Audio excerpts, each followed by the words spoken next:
नमस्कार दोस्तों, कैसे हैं आप लोग। आज की इस वीडियो में मैं आपके साथ कमिंस इंडिया लिमिटेड कंपनी के क्वार्टर फोर फाइनेंशियल रिजल्ट को डिस्कस करने जा रहा हूं। कंपनी ने आज के दिन यानी कि 28 मई की नाइट को अपने क्वार्टर फोर फाइनेंशियल रिजल्ट को डिक्लेयर कर दिया है, जो कि ठीक ठाक देखने को मिल रहे हैं। यहाँ पर मैंने जो रिजल्ट ओपन किया हुआ है ये कंसोलिडेटेड रिजल्ट है। इस रिजल्ट में हमें 3 सेक्शन पर फोकस करना है। पहला है मार्च 2025 का रिजल्ट, सेकेंड है दिसंबर 2024 का रिजल्ट और थर्ड है यहाँ पर मार्च 2024 का रिजल्ट। इन 3 सेक्शन पर अभी हमें फोकस करना है। कंपनी ने अपने रिजल्ट को डिक्लेयर करने के साथ ही अपने शेयर होल्डर्स को 33 रुपये 50 पैसे पर इक्विटी शेयर के हिसाब से डिविडेंड देने का भी अनाउंसमेंट कर दिया है। तो सबसे पहले बात कर लेते हैं कंपनी की रिवेन्यू के बारे में कि इस क्वार्टर में कंपनी की ऑपरेशन से कितने करोड़ की रिवेन्यू जनरेट हुई है। देखिए, इस क्वार्टर में कंपनी की 2428 करोड़ की रिवेन्यू जनरेट हुई है। प्रीवियस क्वार्टर में देखेंगे तो 3052 करोड़ और प्रीवियस ईयर मार्च 2024 में 2271 करोड़ की यहाँ पर रिवेन्यू जनरेट होती हुई नजर आई है। इसका मतलब कि कंपनी की रिवेन्यू को जब हम year on year wise compare करते हैं तो कंपनी की रिवेन्यू में 6% की जंप देखने को मिल रही है, जो कि इसके लिए एक पॉजिटिव पॉइंट है। अगर हम अदर ऑपरेटिंग इनकम के बारे में बात करें तो यहाँ पर 42 करोड़ हुई है, प्रीवियस क्वार्टर में 44 करोड़, प्रीवियस ईयर में यहाँ पर 47 करोड़ देखने को मिली है।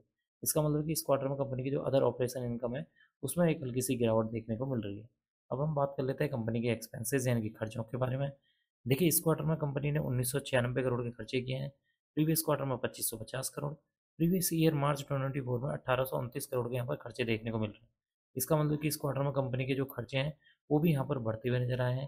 कंपनी के खर्चे क्यों बढ़े हैं? क्योंकि कंपनी की जो रिवेन्यू है या सेल्स है उसमें इजाफा देखने को मिल रहा है, जिसकी वजह से कंपनी के जो खर्चे हैं वो भी यहाँ पर बढ़ते हुए नजर आ रहे हैं।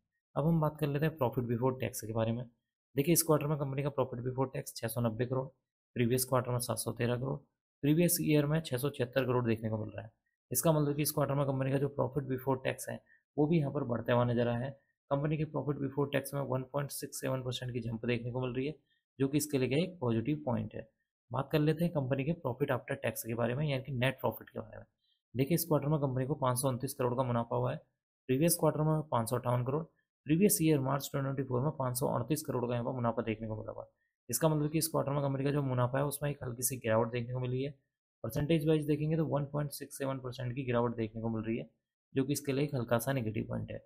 अब आपके मन में क्वेश्चन ये हो सकता है कि कंपनी का अगर प्रॉफिट बिफोर टैक्स यहाँ पर पॉजिटिव में था, बढ़ता हुए नजर आया था प्रीवियस ईयर के मुकाबले, तो इस यहाँ पर जो कंपनी का जो नेट प्रॉफिट है उसमें जो है प्रीवियस ईयर के मुकाबले गिरावट क्यों हुई है? उसका रीजन है कंपनी का टोटल टैक्स एक्सपेंसेस। अगर आप इस सेक्शन को देखेंगे टोटल टैक्स एक्सपेंसेस को, तो आपको समझ में आएगा। इस क्वार्टर में कंपनी ने 160 करोड़ का टैक्स पे किया है, जबकि प्रीवियस क्वार्टर में मात्र 137 करोड़ का टैक्स पे किया था।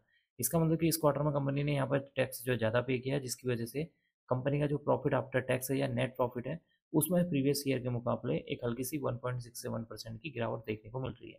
अब हम बात कर लेते हैं कंपनी के ईपीएस के बारे में यानी कि अर्निंग पर शेयर के बारे में कि इस क्वार्टर में कंपनी का ईपीएस कितना देखने को मिलता है। इस क्वार्टर में कंपनी का ईपीएस 19 रुपये 10 पैसे, प्रीवियस क्वार्टर में 20 रुपये 15 पैसे, प्रीवियस ईयर मार्च 2024 में 19 रुपये 44 पैसे देखने को मिल रहा है। इसका मतलब कि कंपनी का जो ईपीएस है उसमें एक अच्छी खासी यहाँ पर गिरावट देखने को मिल रही है। और ये गिरावट क्यों हुई है? क्योंकि कंपनी का जो नेट प्रॉफिट है उसमें गिरावट हुई है। और नेट प्रॉफिट में क्यों गिरावट हुई है? क्योंकि कंपनी ने जो टैक्स यहाँ पर ज़्यादा पे किया है उसकी वजह से नेट प्रॉफिट में गिरावट हुई है, जिसकी वजह से ईपीएस भी कम आता हुआ नजर आया है। तो कुल मिलाकर देखा जाए कंपनी का जो रिजल्ट है वो थोड़ा ठीक ठाक देखने को मिल रहा है। बस नेगेटिव पॉइंट ये हुआ कि कंपनी का जो नेट प्रॉफिट है उसमें एक गिरावट देखने को मिली है, जिसकी वजह से ईपीएस में गिरावट है। बाकी कंपनी का जो रेवेन्यू है उसमें जो 6% की जंप देखने को मिल रही है। कंपनी का जो प्रॉफिट बिफोर टैक्स है उसमें 2% की जंप देखने को मिल रही है। तो कंपनी का रिजल्ट यहाँ पर ठीक ठाक देखने को मिल रहा है। देखते हैं कल के दिन यानी कि 29 मई के दिन इस स्टॉक के ऊपर इस क्वार्टरली रिजल्ट का इम्पैक्ट किस तरीके से देखने को मिलता है। अब मैं इस वीडियो को यहीं पर एंड करूँगा। उम्मीद करता हूँ कि आपको यह वीडियो पसंद आई होगी। अगर आपको यह वीडियो पसंद आई तो please like share and subscribe करना ना भूलें। Thank you.